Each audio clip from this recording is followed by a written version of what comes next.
Perkenalkan, kami dari kelompok 1 yang beranggotakan Hairunisa, Muhammad Fadilah, Niswa Jija, Rapiu, Siti Kanza Rahma.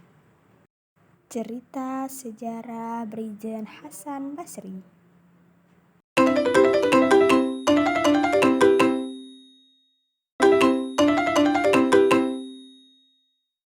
Hasan Basri dan Prabu adalah seorang anak pejuang yang ingin menyebarkan agama Islam di kampungnya, yang semasa itu sudah terhasut oleh tentara Belanda.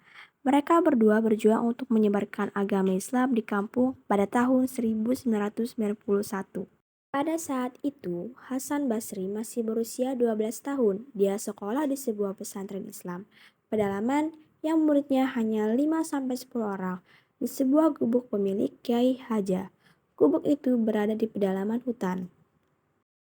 Dan pada sore hari, di tepian danau, "San, mengapa setiap saya melakukan ibadah, selalu dilarang oleh warga kampung?" "Begini Prabu, sebenarnya kita itu berbeda keyakinan dengan mereka semua. Karena pada zaman dahulu, orang-orang di kampung kita ini dipengaruhi oleh tentara asing untuk masuk ke agama yang mereka anut. Dan obrolan mereka berlanjut sampai petang lalu azan maghrib berkumandang.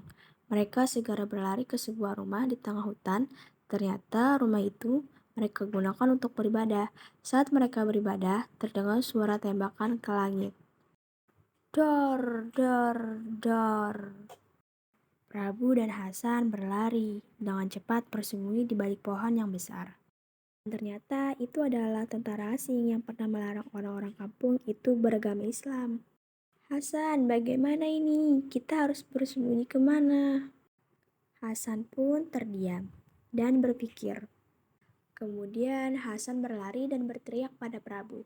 "Prabu, lari, ikuti aku." Hasan berlari ke sebuah danau dan di situ terselip tombak di bawah tanah yang ternyata dibuat Hasan selama ini. "Punya siapa itu Hasan? Kau jangan mencuri."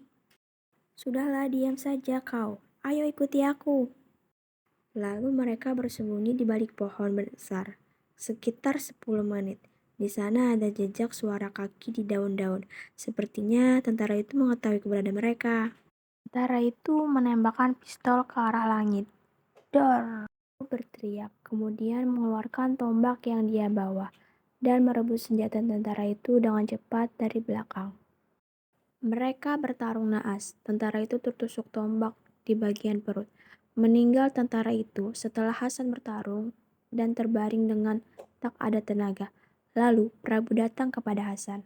"Apakah kau tidak apa-apa?" Hasan hanya terbaring lesu di atas tanah yang berhamburan daun-daun kering dan tidak ada jawaban.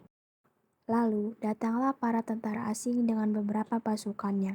Rupanya karena suara tembakan tentara yang baru saja meninggal tadi.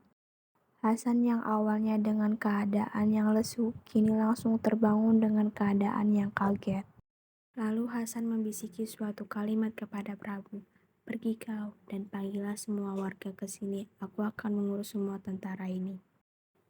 Prabu berlari dan sisa Hasan yang terkepung oleh sebagian tentara itu. Lalu mereka menembak Hasan. Kemudian Hasan terbaring dengan tersenyum. Malah semua warga di tempat kejadian tersebut dan semua warga melihat kejadian Hasan itu ditembak. Lalu mereka tersadar.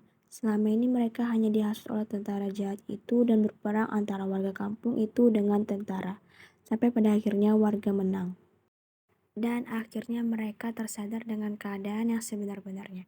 Lalu Prabu menangis dan menghampiri sahabatnya yang telah meninggal dan mengatakan, "Hasan, kita telah berhasil, kita merdeka, dan kita menang. Tenang di sana ya."